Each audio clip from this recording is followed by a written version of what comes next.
ಅಲ್ಲಿ ಏನು ಹೇಳ್ತೀರಪ್ಪ ಅಂದರೆ ಭೀಮಾ ಕೋರೆಗಾಂವ್ ವಿಜಯೋತ್ಸವ ದಿನ ಇವತ್ತಿನ ದಿನ ನಾವು ಭಾಳಷ್ಟು ಜನ ಸಂಘಟನೆಗಳವರು, ಹೋರಾಟಗಾರರು, ಪ್ರಗತಿಪರರು ಎಲ್ಲ ನಾವು ಸೆಲೆಬ್ರೇಟ್ ಮಾಡ್ತಾ ಇದ್ದೀವಿ. ನಾವೆಲ್ಲರಿಗೂ ಭಾಳ ಜಾಗೃತಿ ಮೂಡಿಸುವಂಥ ಕಾರ್ಯಕ್ರಮ ಈ ಹಂತದಲ್ಲಿ ನಾವು ಕೆಲಸ ಮಾಡ್ತಾ ಇದ್ದೀವಿ. ಈ ಒಂದು ಸಂದರ್ಭದಲ್ಲಿ ಕೋವಿಡ್-19 ನಿಯಮಾವಳಿಗಳನ್ನ ಕಡ್ಡಾಯವಾಗಿ ಪಾಲನೆ ಮಾಡಬೇಕು. ಸರ್ಕಾರ ಈಗಾಗಲೇ ಲಾಕ್ಡೌನ್ ನಿಷೇಧಾಜ್ಞೆ ಏನೇನು ಕಾರ್ಯಕ್ರಮಗಳನ್ನ ಜಾರಿ ಮಾಡ್ತಾ ಇದೆ, ಇದನ್ನು ನಾವು ಸಾರ್ವಜನಿಕರು ಸಂಪೂರ್ಣವಾಗಿ ಚಾಚು ತಪ್ಪದೆ ಪಾಲನೆ ಮಾಡುವಂಥ ಕೆಲಸ ಮಾಡಬೇಕು. ಏನು ಇವತ್ತಿನ ದಿನ ನಾವು ಯಾರು ಕೈಲಾದವರು ಇರ್ತಾರೆ, ಬಡವರು ಇರ್ತಾರೆ, ಅಸಹಾಯಕರು ಇರ್ತಾರೆ, ಅಂಥ ಜನಸಮುದಾಯನ ನಾವು ಐಡೆಂಟಿಫೈ ಮಾಡಿ ಅವ್ರಿಗೆ ಉಚಿತವಾಗಿ ಮಾಸ್ಕು ಮತ್ತು ಸ್ಯಾನಿಟೈಸರನ್ನು ನಾವು ಕರ್ನಾಟಕದಲ್ಲಿ ಸಂಘರ್ಷ ಸಮಿತಿ ನೇತೃತ್ವದಲ್ಲಿ Baba Saheb doctor B R Ambedkar ಅವರ ಹೆಸರಿನಲ್ಲಿ ಕೊಡುವಂಥ ಕಾರ್ಯಕ್ರಮನ ಇವತ್ತಿನ ದಿನ ನಾವು ಪ್ರಾಯೋಜನೆ ಮಾಡಿದ್ದೀವಿ. ಆ ಕಾರ್ಯಕ್ರಮನ ಮೊಟ್ಟ ಮೊದಲಿಗೆ ಬೆಂಗಳೂರು ನಗರದ Baba Saheb doctor B R Ambedkar ಪ್ರತಿಮೆ ಏನಿದೆ ವಿಧಾನಸೌಧ ಮುಂಭಾಗ, ಇಲ್ಲಿಂದ ನಾವು ಚಾಲೂ ಕೊಡ್ತಾ ಇದ್ದೀವಿ. ಬೆಂಗಳೂರು ನಗರದ 198 ವಾರ್ಡ್ಗಳಲ್ಲೂ ಸಹ ನಮ್ಮ ಕಾರ್ಯಕರ್ತರು ಇವಾಗಲೇ ಕಾರ್ಯಕ್ರಮಕ್ಕೆ ಚಾಲನೆ ಕೊಟ್ಟಿದ್ದಾರೆ. ಎಲ್ಲ ಕಡೆ ನಾವು ಈ ಕೋವಿಡ್-19 ಜಾಗೃತಿ ಮೂಡಿಸುವಂಥ ಕಾರ್ಯಕ್ರಮ, ಈಗೇನು 2ನೇ ಅಲೆ, ಬ್ರಿಟನ್ ವೈರಸ್ಸು ಈ ಥರ ಏನೇನೋ ಹೇಳ್ತಾ ಇದ್ದಾರೆ.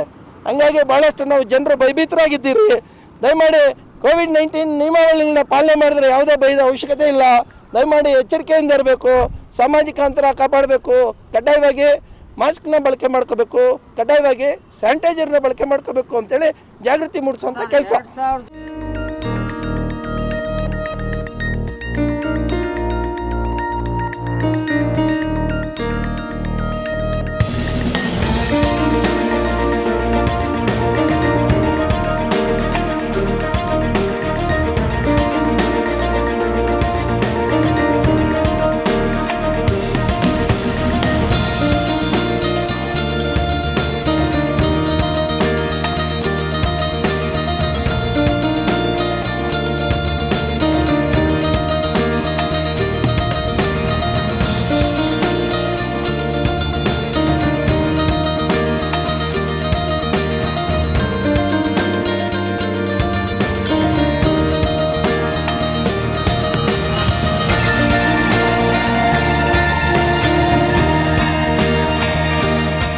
ನಾವು ಈಗಾಗಲೇ ದೇಶದಲ್ಲಿ ಬರಗಾಲದ ಪರಿಸ್ಥಿತಿಯಲ್ಲಿ ಇದ್ದೀವಿ. ನಾವು ಬಡವರಾಗಿದ್ದೀವಿ, ಶ್ರೀಮಂತರಾಗ್ತಾ ಇದ್ದೀವಿ.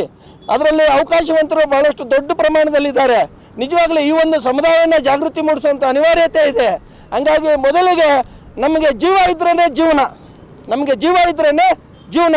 ಆ ನಿಟ್ಟಿನಲ್ಲಿ ಇವತ್ತಿನ ದಿನ ನಾವು ಜೀವ ಉಳಿಸ್ಕೊಂಡ್ರೆ ನಾವು ಬದುಕಿರೋವರೆಗೂ ಎಷ್ಟೋ ಹೊಸ ವರ್ಷಗಳು ಬರುತ್ತೆ, ಅಷ್ಟು ಹೊಸ ವರ್ಷಗಳನ್ನು ಸಹ ನಾವು ಆಚರಣೆ ಮಾಡ್ಬೋದು.